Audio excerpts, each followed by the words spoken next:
एक गांव में एक सुखी परिवार रहता था। उस परिवार में 3 भाई और एक बहन थी। उनके माँ बाप उन चारों से बेहद प्यार करते थे, मगर बीच वाले बेटे से थोड़ा परेशान थे, क्योंकि बड़ा बेटा पढ़ लिख कर डॉक्टर बन गया और छोटा बेटा भी पढ़ लिख कर इंजीनियर बन गया था। मगर उनका बीच वाला बेटा बिल्कुल गंवार और आवारा ही बनकर रह गया। अब उनके 2 बेटे डॉक्टर और इंजीनियर ने शादी भी कर ली थी और कुछ महीनों के बाद ही उनकी बेटी की एक अच्छे घराने में शादी हो गई थी। मगर बीच वाला बेटा अभी भी कुंवारा ही था, क्योंकि वो बिल्कुल अनपढ़ था और कहीं पर भी मजदूरी का छोटा सा काम करता था। इसलिए उसे शादी के लिए कोई भी लड़की नहीं मिल रही थी और उसके माँ बाप उससे बहुत परेशान हो चुके थे। अब जब भी उसकी बहन अपने मायके आती तो पहले वो अपने डॉक्टर और इंजीनियर भाई से ही मिलती थी, मगर बीच वाले भाई से वो बहुत कम मिलती थी, क्योंकि वो उसे पैसे नहीं देता था। लेकिन फिर भी वो अपनी बहन से बहुत प्यार करता था। अब उनके पिताजी भी बीच वाले बेटे की शादी किए बिना ही मृत्यु हो गई। उनकी माँ ने सोचा कहीं अब किसी के मुंह से बंटवारे की बात न निकले, इसलिए अपने ही गांव की एक सीधी सादी लड़की से अपने गंवार लड़के की शादी करवा दी। शादी होते ही न जाने क्या हुआ, अब उसका अनपढ़ बेटा पूरा मन लगाकर काम करने लगा और पहले से कहीं ज़्यादा मेहनत भी करने लगा। अब तो उससे कोई भी दोस्त बुलाने आता तो वह उसे यही कहता था कि भाई पहले तो मैं तेरे जैसा अकेला कमाकर खा लेता था, मगर अब मेरी शादी हो गई तो मुझे अपनी पत्नी के लिए भी कमाना पड़ता है और कल को आने वाले बच्चों के लिए भी मुझे कुछ जोड़ना ही पड़ेगा। इसलिए दोस्त, अब मैं तेरे साथ नहीं घूम सकता। यह कहकर उसका गंवार लड़का सीधा अपने काम पर निकल जाता है।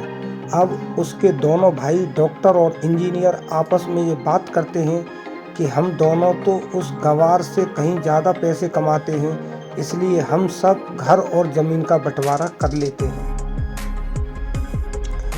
और उस गंवार से अलग हो जाते हैं, क्योंकि अब वो हमारे बराबर कभी भी नहीं कमा सकता।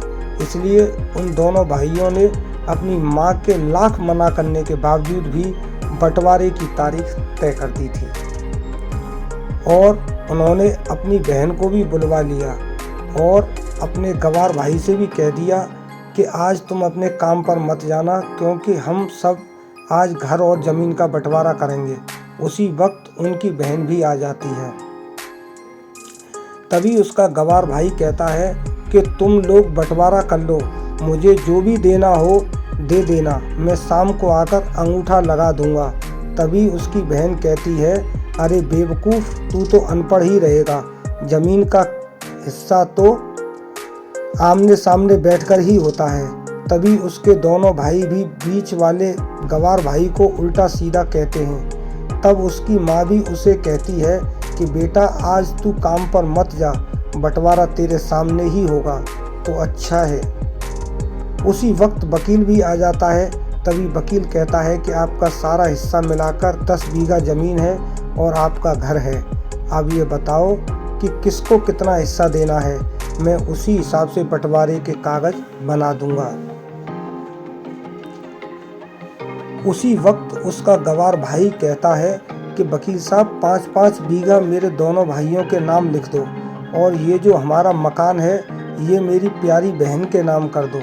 तभी उसके दोनों भाई और बहन पूछते हैं कि और तू हिस्से में क्या लेगा। तभी उसका गंवार भाई कहता है कि मेरे हिस्से में मेरी प्यारी माँ है ना। और तभी वो अपनी पत्नी की तरफ मुस्कुराते हुए कहता है कि क्यों मेरी प्यारी पत्नी, क्या मैंने गलत कहा क्या। उस गंवार की पत्नी अपनी सास से लिपट कर कहती है कि माँ से बड़ी वसीयत क्या होगी मेरे लिए। और उसी वक्त उसका गंवार पति भी अपनी माँ से लिपट जाता है। गंवार बेटे बहू के इसी प्यार ने जमीन जायदाद के बंटवारे को एक सन्नाटे में बदल दिया। तभी बहन अपने गवार भाई के गले लगकर रोते हुए कहती है कि माफ़ कर दो भैया, मैं आपको समझ नहीं सकी। तभी उसका भाई कहता है कि मेरी प्यारी बहन, इस घर में जितना अधिकार हमारा है उतना ही अधिकार तेरा भी है। और रही बात बंटवारे की, तो बंटवारा नहीं करने से हमारा जीवन रुक तो नहीं जाएगा। क्यों करते हैं हम बंटवारा? क्या हम सब एक साथ मिलकर नहीं रह सकते, जैसे हम बचपन में मिलकर रहते थे? एक साथ मिलकर रहने को ही तो कहते हैं एक अच्छा परिवार। और उस अच्छे परिवार को संभालती है एक माँ। तभी अपने दोनों भाई भी बहुत शर्मिंदा होते हैं और वो बंटवारे के सभी कागज फाड़कर फेंक देते हैं। और उस दिन के बाद से उनका पूरा परिवार खुशी खुशी एक साथ रहने लगा। तो दोस्तों, ये थी परिवार और माँ, एक सच्ची कहानी। धन्यवाद।